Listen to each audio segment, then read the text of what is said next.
সরকার বিগত 9 বছর ম্যাডাম খালেদা জিয়াকে বন্দি অবস্থায় রেখে তার সুচিকিৎসার ব্যবস্থা করতে দেয় নাই, যার কারণে একটা বয়স্ক মহিলা সুচিকিৎসা না পাওয়ার কারণে বিভিন্ন রোগে তিনি আক্রান্ত হয়ে আজকে জর্জরিত অবস্থায় আছেন। তো যাই হোক, মাঝখানে জানুয়ারিতে উনি লন্ডনে চিকিৎসা নেওয়ার কারণে যতটুকু আল্লাহর হুকুম আছে সুস্থতা হয়েছে বিদায় আমরা উনাকে আজকে দেখতে পাচ্ছি। যাই হোক, উনি আবার এইসব রোগ কখন কোন সময় বেড়ে যায় তার কোনো সীমানা নাই। তো সুতরাং আমাদের নেত্রী অসুস্থ, আমরা দেশবাসীর কাছে দোয়া চাচ্ছি। আজকে আমরা এই উপজেলা পৌরসভা বিএনপি এবং সংগঠনের পক্ষ থেকে দোয়া মাহফিলের আয়োজন করেছি। আসরের নামাজের পরে দোয়া কবুল হয়, আমরা আসরের নামাজ পরে দোয়া মাহফিলের আয়োজন করেছি।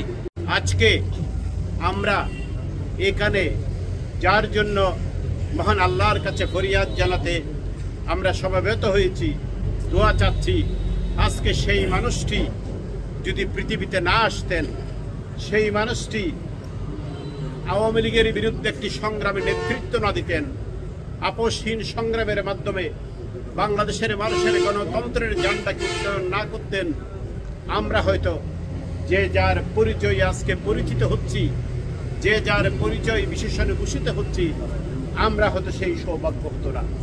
আমাদের প্রত্যেকের এই দলের কর্মকাণ্ডের জন্য ক্ষুদ্র হোক, বৃহৎ হোক, সামান্য হোক, বড় হোক, আমরা সবাই এই প্রিয় নেত্রীর কাছে কৃতজ্ঞ।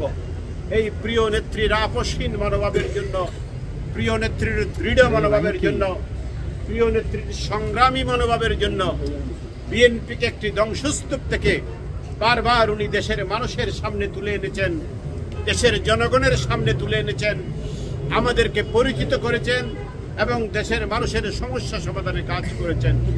প্রিয় ভাইয়েরা, প্রত্যেক মানুষের মহান আল্লাহর কাছে চলে যেতে হবে, এটা তো স্বাভাবিক। সুখ অসুখ প্রতিটি মানুষের জীবনে আসে, কিন্তু এটি আমাদের বিশ্বাস করতে কষ্ট হলেও এটি সত্য। বেগম খালেদা জিয়ার এই কষ্টের জন্য দায়ী, বেগম খালেদা জিয়ার এই দুঃখের জন্য দায়ী, বেগম খালেদা জিয়ার এই বেদনা যাতনার জন্য দায়ী ফ্যাসিস্ট সরকার। বারবার নির্যাতন করেছে, কষ্ট দিয়েছে, মানসিক কষ্ট দিয়েছে, শারীরিক কষ্ট দিয়েছে।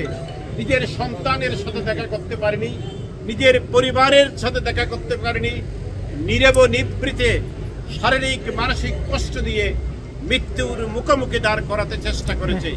তাই প্রিয় ভাইরা, আজকে মহান আল্লাহর কাছে শুকরিয়া, আমরা আজকে মুক্ত পরিবেশে আমাদের প্রিয় নেত্রীর অসুখ থেকে মুক্ত পাওয়ার জন্য, ওনার শারীরিক সুস্থতার জন্য আল্লাহর কাছে দোয়া চাইতে পাচ্ছি, আল্লাহর কাছে মোনাজাত চাইতে পাচ্ছি। এই জিনিসটি অনেক বড় সৌভাগ্যের। আমি সেই জন্য মহান আল্লাহর কাছে শুকরিয়া প্রকাশ করছি।